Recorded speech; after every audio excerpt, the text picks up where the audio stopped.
اور اسی طریقے سے کہا پیر کاٹنے سے چڑھا کے پیر کاٹنے چاہیے لوگوں چڑھے چڑھے گی اور اس کی آنکھ میں سلائی کر دی نبی کریم صلی اللہ علیہ وسلم نے فرمایا کہ ہاتھ کاٹ دیجائے پیر کاٹ دیجائے اور آنکھ میں سلائی کر دی جائے. راوی کہتے ہیں کہ نبی نے ایسا کیوں کیا؟ کہتے ہیں کہ قبل التنزل حضور کہ بھئی اگر یہ ایسا کر لے تو ایسا کیا ہے برابر قبل التنزل راوی شک ہو چکی ہے. اور کہتے ہیں اس حدیث کو سننے کے بعد جب بخاری نے روایت ہے کہ اونٹ کا پیشاب پیو لہذا یہ روایت بخاری میں وہ صحیح نہیں ہے لہذا بخاری کی روایت مشکوک ہے. اللہ اکبر. آج تحقیق ہوئی تحقیق کرنے سے پتہ چلا کہ شارجہ یونیورسٹی میں ایک تحقیق کی ابتدا ہوئی اور کمپلیٹ ہوئی آ کر کے بغداد یونیورسٹی میں اسٹارٹ ہوئی شارجہ یونیورسٹی سے اور آ کر کے کمپلیٹ ہوئی بغداد کی سائنس یونیورسٹی کے اندر.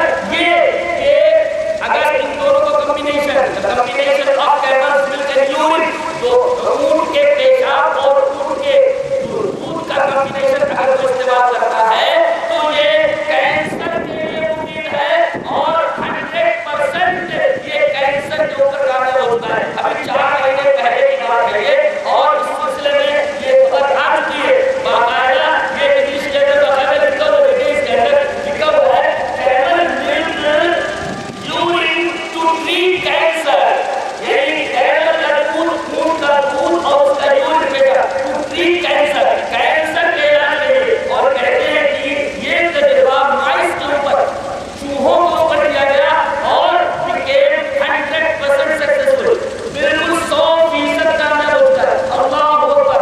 اونٹ کا دودھ اور پیشاب اس کے کمبینیشن کے اوپر ریسرچ ہوا اور آج کینسر کا علاج تقریباً نکل چکا ہے. میڈیکل سائنس اس بارے میں یقین تھی. میں کہہ سکتا ہوں کہ جناب محمد رسول اللہ صلی اللہ علیہ وسلم کا احسان دینی معاملے میں جس طرح پوری امت کے اوپر ہے اسی طریقے سے پوری دنیا انسانیت کے اوپر نبی کریم صلی اللہ علیہ وسلم کا بڑا احسان ہے کہ اب تحقیق آ چکی ہے اور تقریباً کینسر کا علاج دریافت کیا جا چکا ہے. اور اس کے دریافت کرنے والے امریکن نہیں ہیں, برطانوی نہیں ہیں اور کسی ملک کا آدمی نہیں ہے بلکہ یہ شارجہ یونیورسٹی سے تحقیق شروع ہوئی ہے اور بغداد یونیورسٹی کے اندر کمپلیٹ ہوئی ہے اور چوہوں کے اوپر 100% کامیاب ہوا ہے اور کینسر ختم ہو گیا ہے. الحمدللہ.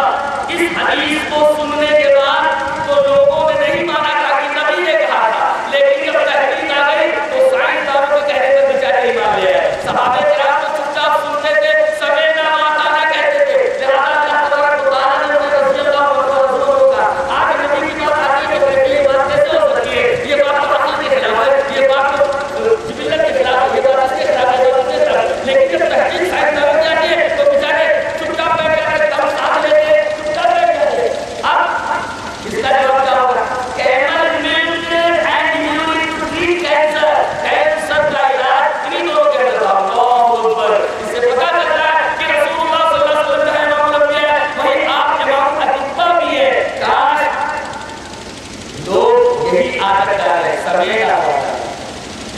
اور وہی بات کیا کہ انما كان قول المؤمنين اذا دعوا الى الله ورسوله ليحكم بينهم ان يقولوا سمعنا واطعنا.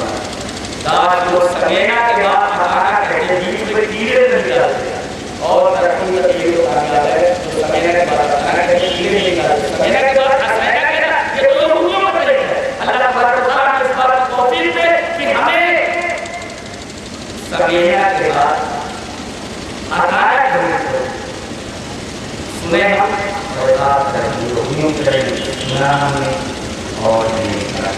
اللہ تبارک و تعالیٰ نے یہ بہت بہت فرمائے. اللہ بتاوانا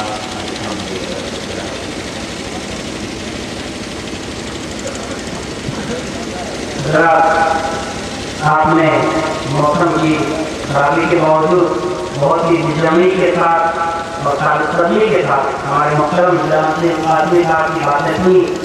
بہت ہی اہم باتیں تھی. دونوں کی تقریریں آپ کے لیے بہت اہم ہیں. بہت کچھ آپ کے کرنے کے لیے اس میں کہا گیا ہے. میں سمجھتا ہوں کہ حقیقت اجتماع اور بچوں کے مستقبل کے تعلق سے بہت ہی اہم باتیں آپ کے سامنے آئی ہیں. انشاءاللہ آپ کو اس سے فائدہ ہوگا. دونوں علماء کرام کے کیے کے ساتھ اور احساس کے ساتھ کہ انہوں نے آپ کی کانپور کی جمعیت کی دعوت کو قبول کیا اور یہاں